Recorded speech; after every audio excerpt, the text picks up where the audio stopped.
Hello students, welcome you all to my channel study with Rachna Verma. आज की worksheet आपकी बहुत इम्पॉर्टेंट वर्कशीट और बहुत लेंथी भी है। इसमें बच्चों 20 क्वेश्चंस हैं जो कि बहुत लेंथी है लेकिन इम्पॉर्टेंट बहुत ज़्यादा है, क्योंकि सारी वर्कशीट में आपके इम्पॉर्टेंट क्वेश्चंस आंसर आ रहे हैं। तो आज की वर्कशीट है आपकी वर्कशीट नंबर 67 और आपका विषय सामाजिक विज्ञान यानी एसएसटी सोशल साइंस और क्लास है 9th। डेट है 19 दिसंबर 2020 यानी 19 दिसंबर 2020। और ये है आपकी वर्कशीट की रिवीजन सेकंड। फर्स्ट आपकी पहले आ चुकी है, ये सेकंड है। और जैसे मैंने शुरू में ही बताया बहुत लेंथी है, इसमें 20 क्वेश्चंस हैं और बहुत इंपॉर्टेंट है क्योंकि सारे क्वेश्चन आंसर्स इसमें आपके आ रहे हैं इंपॉर्टेंट। आप इसे अच्छे से लर्न कर सकते हैं, इसलिए ये आपके लिए आप वर्कशीट बनाई गई है ताकि मैं आपको जो है क्वेश्चन आंसर्स जो है आपको दे सकूं और आपका टाइम बचा सकूं। तो पहला क्वेश्चन जो है वो है आपका समाजवादी विचार क्या थे। आपने बताना है समाजवादी विचार क्या थे। तो हमारा आंसर है कि समाजवाद एक आर्थिक सामाजिक दर्शन है। समाजवादी व्यवस्था में धन संपत्ति का स्वामित्व और वितरण समाज के नियंत्रण के अधीन रहता है। आर्थिक सामाजिक और वैचारिक प्रत्यय के तौर पर समाजवाद निजी संपत्ति पर आधारित अधिकारों का विरोध करता है। तो ये रहा हमारा प्रश्न एक। अब हमारा प्रश्न दो है कि प्रथम विश्व युद्ध के दो भिन्न समूहों में कौन कौन से देश शामिल थे। तो हमें हमारा आंसर सेकेंड, प्रथम विश्व युद्ध के दौरान जो है हाँ जी, दौरान जो है दुनिया जो है मित्र राष्ट्र और धुरी राष्ट्र दो खेमों में बट गई। यहाँ पे बट लिखेंगे, बैठ नहीं गई, बट गई, दो खेमों में बट गई। धुरी राष्ट्रों का नेतृत्व जर्मनी के अलावा ऑस्ट्रिया, हंगरी और इटली जैसे देशों ने भी किया। मित्र राष्ट्रों में इंग्लैंड, जापान, संयुक्त राज्य अमेरिका, रूस तथा फ्रांस थे। अब जो है गुप्त थे के बाद अभी पूर्ण विराम लगाइए। गुप्त संधि की प्रणाली का जनक जो है बिस्मार्क था। यहाँ पे ये भी बता दिया मैंने कि गुप्त संधि का जनक जो है बिस्मार्क था। तो आपको पता ही चल गया प्रथम विश्व युद्ध में जो है जो दुनिया है मित्र राष्ट्र और धुरी राष्ट्र के खेमों में बट गई। चलिए प्रश्न तीसरा देखते हैं। प्रश्न तीसरा है आपका कि उदारवादी कौन थे। उदारवादी निजी संपत्ति के बारे में क्या विचार रखते थे। तो प्रश्न तीसरा, उदारवाद व विचारधारा है जिसके अंतर्गत मनुष्य को विवेकशील प्राणी मानते हुए सामाजिक संगठनों के मनुष्य की सूझबूझ और सामूहिक प्रयास का परिणाम समझा जाता है। उदारवाद की उत्पत्ति को 17वीं, यहाँ पे आप 17वीं लिखिए, 17वीं 17, ठीक है, 17वीं शताब्दी के प्रारंभ से देखा जा सकता है। जॉन लॉक को उदारवाद का जनक माना जाता है। ये भी मैंने आपको बता दिया कि किसको उदारवाद का जनक माना जाता है, वो है जॉन लॉक। ठीक है, आगे भी आंसर है इसका, देख लेते हैं। इसका आगे आंसर कंटिन्यू करते हुए कि उदारवादी विचारक निजी संपत्ति का समर्थन करते हैं। मार्क्सवादी विचारधारा जो है, एक मिनट बच्चों, हाँ जी, तो उदारवादी विचारक निजी संपत्ति का समर्थन करते हैं और मार्क्सवादी विचारधारा जो है सार्वजनिक संपत्ति का समर्थन करती है। ये भी आपको पता होना चाहिए, मार्क्सवादी विचारधारा सार्वजनिक संपत्ति का और उदारवादी विचारधारा निजी संपत्ति का। संपत्ति, अब इन्होंने क्या विचार रखे वो हैं ये, संपत्ति उन वस्तुओं और सेवाओं को कहा जाता है जो मानव के लिए बहुत ज़्यादा उपयोगी होती है और जिनका क्रय और विक्रय किया जा सकता है। ये तो आपको पता ही है, मनी किस लिए काम आती है, पैसा किस लिए आता है, कोई सामान खरीद सके या सामान दे सके। अब इसमें आगे कंटिन्यू करते हुए कि सबसे पहला गुण की संपत्ति के अंदर जो है स्थाई, यहाँ पे आप स्थाई लिखेंगे, थाई नहीं स्थाई, मतलब परमानेंट, स्थाई स्वामित्व का गुण होना चाहिए। और दूसरा जो है वस्तु दुर्लभ होनी चाहिए ताकि उसकी मांग बढ़ सके। ठीक है, तो ये इसके गुण थे। ये उन्होंने बताया कि संपत्ति की ज़रूरत क्यों होती है और ये उनकी विचारधारा थी कि उदारवादी और जो आपके क्या कहते हैं मार्क्सवादी विचारधारक थे तो क्या क्या कहते थे। आप प्रश्न 4 को देख लेते हैं। तो प्रश्न 4 है आपका, रूसी समाज में मीर कौन थे। तो प्रश्न 4 को देखते हैं। मीर जो हैं रूस में जो रूस में किसान हैं वो अपनी ज़मीन एकत्रित करते हुए अपने कम्यून यानी मीर को, पूरा ग्रुप था उसके कम्यून बने हुए थे, तो मीर को सौंप देते थे और उनका कम्यून उसे प्रत्येक परिवार की ज़रूरत के अनुसार बांट देता था। ठीक है ना, पहले मतलब सारे किसान जो हैं जो भी वो काम करते सब इकट्ठा कर देते थे और फिर हर एक परिवार की ज़रूरत के हिसाब से उसको बांट देते थे। तो ये था आपका फोर्थ क्वेश्चन। चलिए फिफ्थ देखते हैं। फिफ्थ क्वेश्चन है आपका कि रूसी क्रांति से संबंधित खूनी रविवार की घटना का वर्णन कीजिए और रूस पर उसका क्या प्रभाव पड़ा। देखिए खूनी रविवार के बारे में कि क्या था खूनी परिवार रूस के अंदर, देखते हैं। खूनी परिवार 22 जनवरी 1905, आपको मैं बता दूं 1905 यानी रूस की क्रांति, आप बार बार आएगा इसलिए याद कर लीजिए। तो खूनी रविवार जो है 22 जनवरी 1905 को रूस की जो जार सेना ने शांतिपूर्ण मजदूरों तथा उनकी बीवी बच्चों के एक जुलूस पर गोलियां बरसाईं, जिसके कारण हजारों लोगों की जान चली गई। इस दिन को क्योंकि रविवार था इसलिए खूनी रविवार के नाम से जाना जाता था। आगे कंटिन्यू करते बता रही हूँ मैं आपको इसका प्रभाव क्या पड़ा। तो रूस की 1905 की क्रांति के कारण उनकी राजनीतिक कोमा लगाइए सामाजिक परिस्थितियों में निहित जापानी युद्ध ने केवल उत्प्रेरक का कार्य किया। युद्ध में पराजय के कारण रूस की जनता का असंतोष इतना बढ़ गया कि उसने राज्य के विरुद्ध विद्रोह कर दिया, मतलब राज्य के विरोधी विद्रोह हो गया। इस क्रांति के कारण ही सरकार को जापान से युद्ध बंद कर शांति संधि करनी पड़ी, क्योंकि उनके तो घर ही कहते हैं ना, उनके तो घर में ही युद्ध हो गया, मतलब उनके तो अपने रूस में ही युद्ध छिड़ गया। ठीक है, अब प्रश्न नंबर 6 देख लेते हैं। तो प्रश्न नंबर 6 है आपका, प्रश्न नंबर 6 है कार्ल मार्क्स के समाजवाद के बारे में क्या विचार थे। तो कार्ल मार्क्स जो थे वो उनके जो विचार थे, तो कार्ल मार्क्स के अनुसार साम्यवाद के सिद्धांत को एक वाक्य में अभिव्यक्त किया जा सकता है।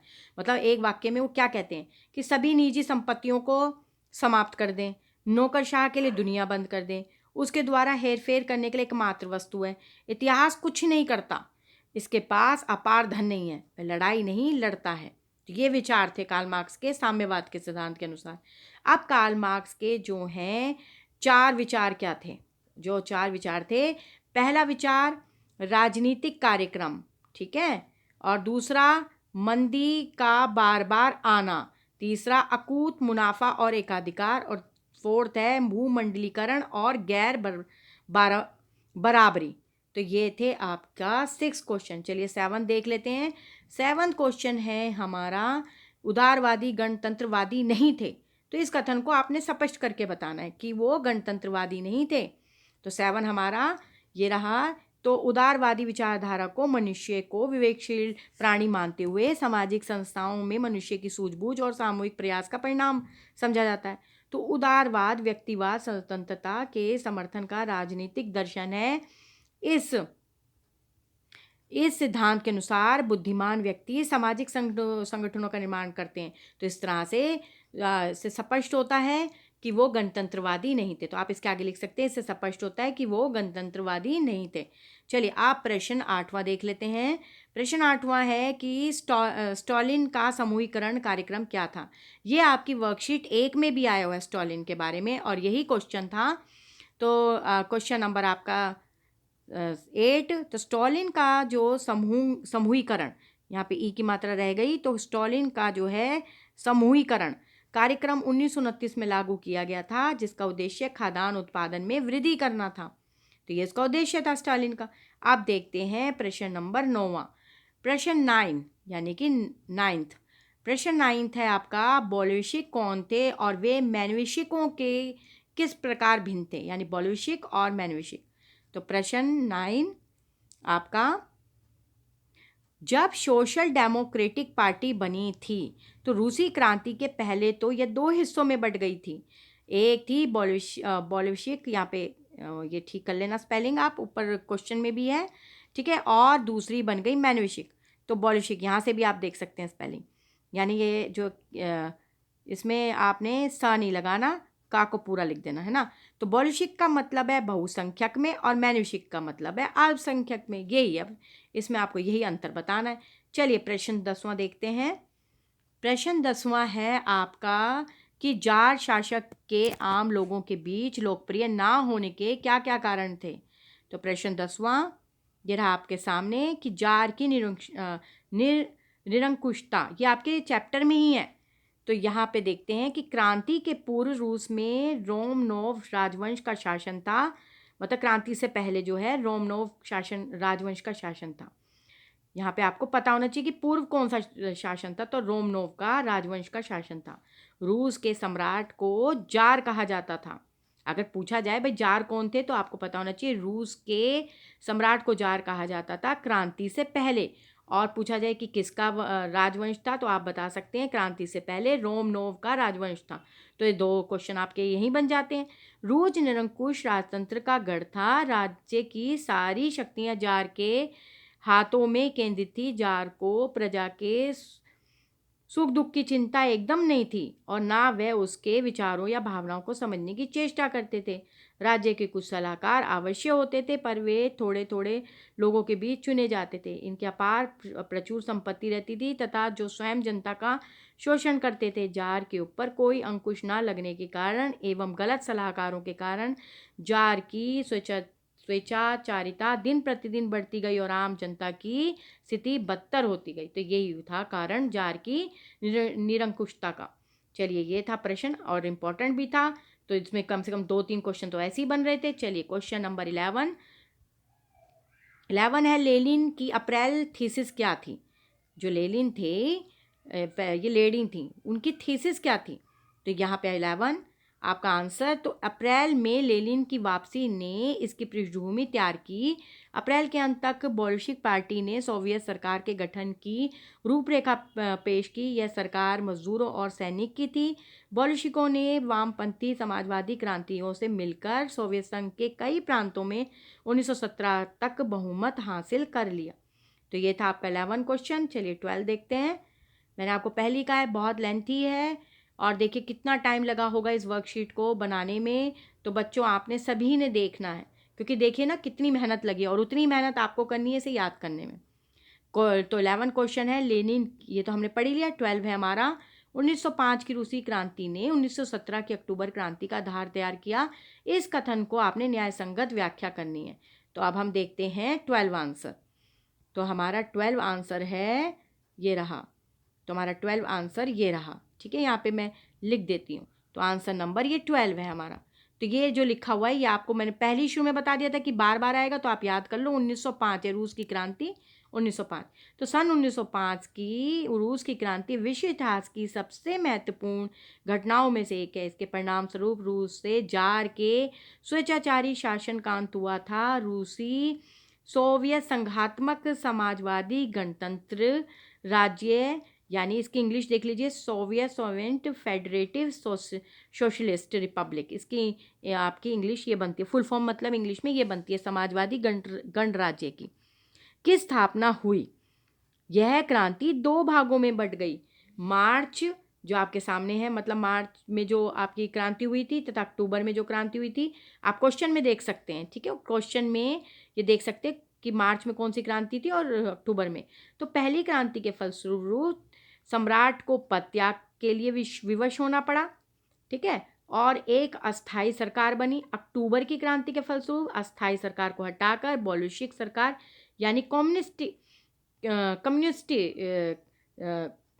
कम्युनिस्ट सरकार की स्थापना की गई। तो यानी आपको पता होना चाहिए जो बोल्शेविक थे उनके बाद, मतलब जो बोल्शेविक हैं तो उनको और क्या कहा जा सकता है, तो वो था आपका कम्युनिस्ट। ठीक है, तो इस तरह से आपको जो है अप्रैल और जो अक्टूबर है उसकी क्रांति के बारे में डिफरेंस पता चला। चलिए आगे देखते हैं 13th क्वेश्चन को। तो 13th क्वेश्चन है हमारा 19वीं सदी के दौरान यूरोप में कौन कौन से सामाजिक और आर्थिक परिवर्तन आए, औद्योगिक विकास का इससे क्या योगदान था। देखिए बच्चों, आप अगर आप इसे ढंग से फिर से पढ़ेंगे ना तो आपको चैप्टर वैसे ही याद हो जाएगा, क्योंकि सारे आंसर्स में सारा लेसन कवर हो रहा है। तो इसलिए तो कहते हैं कि अगर लेसन कई बार ना भी आप रह जाएं तो आप क्वेश्चन आंसर्स को ढंग से सुनेंगे तो पूरा चैप्टर वैसे ही याद हो जाएगा। तो 13th आंसर है 18वीं यानी 18th। तो 18वीं शताब्दी के उत्तरार्ध और 19वीं जो है 19वीं शताब्दी के पूर्वार्ध में कुछ पश्चिमी देशों ने तकनीकी, सामाजिक, आर्थिक एवं राजनीतिक स्थिति में काफ़ी बदलाव आया। इसे ही औद्योगिक क्रांति यानी इंडस्ट्रियल रेवोल्यूशन के नाम से जाना जाता है। यह सिलसिला प्रारंभ होकर पूरी विश्व में फैल गया। इसे औद्योगिक क्रांति भी कहते हैं। आगे देखिए कि इसका प्रभाव क्या था। तो औद्योगिक क्रांति का सूत्रपात वस्त्र उद्योग के मशीनीकरण के साथ प्रारंभ हुआ। रोजगार, निवेश की गई पूंजी और उत्पादित माल का मूल्य आदि की दृष्टि से वस्त्र उद्योग ही औद्योगिक क्रांति का पहला उद्योग बना। तो क्वेश्चन तो आपका यही एक और बन गया है ना। और कैसे, कौन सी चीज़ पहले प्रारंभ हुई, तो मशीनीकरण हो गई। और कौन सा पहला उद्योग बना, औद्योगिक क्रांति आपका पहला, मतलब वस्त्र उद्योग आपका पहला बना। तो 13th के बाद अब हम देखते हैं 14th क्वेश्चन। बहुत ही लेंथी वर्कशीट लेकिन बहुत इंटरेस्टिंग, सारा चैप्टर क्लियर करते हुए। चलिए 14th है कि रूसी क्रांति के लिए उत्तरदायी कारकों का वर्णन कीजिए। चलिए 14 देखते हैं। तो 14th है हमारा कि इस प्रकार रूस का औद्योगिकरण होना प्रारंभ हुआ। इसमें काम करने के कारण लाखों की संख्या में मजदूर देहातों तथा गांवों का जो है परित्याग कर उन नगरों तथा शहरों में निवास करने लगे जिन्हें कल कारखाने, देखिए कारखानों को कल कारखाना कहा जाता है यानी फैक्ट्रीज की स्थापना हुई थी। नगरों और शहरों में निवास करने के कारण अब वे पहले के समान सीधे साधे नहीं रह गए थे। तो ये था आपका 14th क्वेश्चन। चलिए 15th की तरफ बढ़ते हैं। अब आता है आपका 15th क्वेश्चन। 15th क्वेश्चन है इस वर्कशीट का कि रूसी क्रांति के क्या क्या वैश्विक प्रभाव पड़े। चलिए 15 देख लेते हैं। तो 15th है हमारा हाँ जी, परिणाम क्या निकले। तो रूसी क्रांति के परिणाम स्वरूप सर्वप्रथम निरंकुश तंत्र, अभिजात वर्ग और चर्च की शक्ति का अंत हो गया। जार के राज्य का अंत कर उसे सोवियत समाजवादी गणतंत्र राज्य में बदल दिया गया और राज्य की आर्थिक नीतियों को जो है समाजवादी आदर्शों के माध्यम से चलाने का प्रयास किया गया। तो ये था हमारा 15th क्वेश्चन कि क्या परिणाम निकले। चलिए 16 देख लेते हैं। 16th क्वेश्चन है हमारा कि रूसी क्रांति में लेनिन का क्या योगदान रहा। मैं 17 भी पढ़ रही हूँ। रूसी क्रांति में रूसी समाज को किस प्रकार प्रभावित किया और क्रांति के उपरांत देश में गृह युद्ध के हालात क्यों हो गए। तो पहले रूसी क्रांति में लेनिन का योगदान और फिर पढ़ेंगे रूसी क्रांति में रूसी समाज पर क्या प्रभाव पड़ा। तो ठीक है, रूसी क्रांति में पहले लेनिन को पढ़ लेते हैं। तो हमारा आंसर रहा, ये रहा हमारा आंसर 16। तो 16 है कि भाई लेनिन ने दुनिया मतलब दुनिया में, यहाँ पे दुनिया भर कह सकते हैं, दुनिया पर में नहीं कहेंगे, दुनिया में, ठीक है, यहाँ पे आप इसे ओमिटेड कीजिए। तो दुनिया में औपनिवेशवाद के खिलाफ चल रहे संघर्षों में समन्वय की बात की। प्रथम विश्व युद्ध की हिंसा और उसके प्रभाव की दुनिया देख चुकी थी। ऐसे में सैन्य विद्रोह और बोल्शेविकों द्वारा युद्ध के अंत की मांग पूंजीवाद के अंत में प्रति बढ़ते समर्थन में क्रांति का रूप ले लिया। ये था हमारा 16। हमें 14th क्वेश्चन मैंने आपके लिए 17th मैंने पढ़ी दिया था कि कैसा जो है प्रभाव पड़ा औद्योगिकरण का। देखते हैं। इस प्रकार रूस का औद्योगिकरण होना आरंभ हुआ। इसमें काम करने के कारण लाखों की संख्या में मजदूर देहातों और गांवों का परित्याग कर उन नगरों तथा शहरों में निवास करने लगे जिन्हें कल कारखानों की स्थापना की गई। और नगरों और शहरों में निवास करने के कारण अब वे पहले के समान सीधे साधे नहीं रहे। ये आपका आंसर पहले भी आ चुका है, तभी ये मतलब इसको कारण भी पूछा है कि कैसे इसमें गृह युद्ध के कारण हुए। ठीक है, तो देख लेते हैं। तो गृह युद्ध और बोल्शेविक सरकार की जो बलपूर्वक अनाज जो है, एक मिनट बच्चों, पहले मैं आपको बता दूं ये आंसर क्यों रिपीट हुआ है, क्योंकि उसमें पूछा गया था कि भाई क्या समाज पर प्रभाव पड़ा। तो समाज पर तो यही प्रभाव पड़ा क्योंकि पहले भी आंसर हो चुका है, तो इसमें कंफ्यूज मत हुई है। चलिए इसका आगे का देख लेते हैं जिसमें मैंने आपको कहा था। एक मिनट बच्चों, चलिए देखते हैं इसका क्या था। तो गृह युद्ध मतलब कि घर में ही क्यों युद्ध होने लगा। तो गृह युद्ध और बोल्शेविक सरकार की बलपूर्वक अनाज लेने की नीति के प्रति कृषकों के विरोध के कारण कृषि उत्पादन में भारी गिरावट आई। देश में भुखमरी की स्थिति उत्पन्न हो गई और अकाल पड़ गया। उद्योगों के संबंध में भी बोल्शेविक सरकार ने कठोर नीतियां लागू की, कारखानों पर सरकारी नियंत्रण स्थापित किया। तो इसके कारण क्या हुआ, रूस में खुद ही गृह युद्ध के हालात हो गए। चलिए आगे देखते हैं 18th क्वेश्चन इस वर्कशीट का। तो इस वर्कशीट का 18 क्वेश्चन है बोल्शेविक ने अक्टूबर क्रांति के दौरान फौरन बाद कौन कौन से प्रमुख परिवर्तन आए, और 19 है रूस में 1917 की फरवरी क्रांति और अक्टूबर क्रांति की तुलना बतानी है। तो पहले तो हमें पढ़ना है बोल्शेविकों और ने अक्टूबर क्रांति के दौरान कौन कौन से प्रमुख परिवर्तन आए। तो हम 18 और 19 को देख लेते हैं। तो यहाँ पर आपका 18th आंसर, तो बोल्शेविकों ने अक्टूबर क्रांति के दौरान फौरन बाद निम्नलिखित प्रमुख परिवर्तन किए। नवंबर 1917 में अधिकांश लोग तथा बैंकों का राष्ट्रीयकरण कर दिया गया, जो है फलस्वरूप इनका स्वामित्व एवं प्रबंधन सरकार के हाथों में आ गया और भूमि को सामाजिक संपत्ति घोषित कर दिया गया। ये था अक्टूबर की क्रांति का कि क्या प्रभाव है। अब है आपका 19 कि 1917 की रूसी क्रांति 2 चरणों फ्रांसीसी क्रांति और अक्टूबर की क्रांति में हुई। फरवरी क्रांति और अक्टूबर की क्रांति में हुई। फरवरी क्रांति में जहां रूस ने जार के शासन का अंत हुआ, वहीं बोल्शेविक के नेतृत्व में अक्टूबर क्रांति से दुनिया में पहले मार्क्सवादी राज्य की स्थापना हुई, जिसका नेतृत्व जो है व्लादिमीर लेनिन ने किया। ठीक है, तो ये था आपका 19th आंसर। अब इस वर्कशीट का लास्ट क्वेश्चन जो मैंने आपको बताया, 20 क्वेश्चंस है इस वर्कशीट में। इस वर्कशीट को बनाने में बहुत टाइम लगा, बहुत सर्च के बाद ही आपके सामने आंसर्स आए हैं। तो आपको भी इतना ही एफर्ट्स करना है, क्योंकि आप ही लोगों के लिए बनाई गई ये वर्कशीट। तो last question and last answer, प्रथम विश्व युद्ध का रूस पर क्या प्रभाव पड़ा, विस्तार पूर्वक बताएं। तो हमें जो है 20 आंसर देखना है इस वर्कशीट का लास्ट आंसर। तो लास्ट आंसर है प्रथम विश्व युद्ध के बाद रूस पर पड़ने वाले 3 प्रभाव इस प्रकार थे। रूस में निरंकुश जार के शासन के अंत की होने की प्रक्रिया शुरू हो गई। प्रथम विश्व युद्ध के बाद रूस एक नई महाशक्ति के रूप में उभरना शुरू हुआ और विश्व युद्ध जो है 2 गुटों में बढ़ता चला गया। साम्यवादी रूस ने नेतृत्व वाला गुट और पूंजीवादी अमेरिका के नेतृत्व वाला गुट। तो ये थी बच्चों आज की बहुत इंपॉर्टेंट वर्कशीट। लेंथी तो है, लेकिन क्वेश्चन आंसर भी तो मिले एक साथ इतने सारे हमें रिवाइज करने के लिए इम्पोर्टेंट।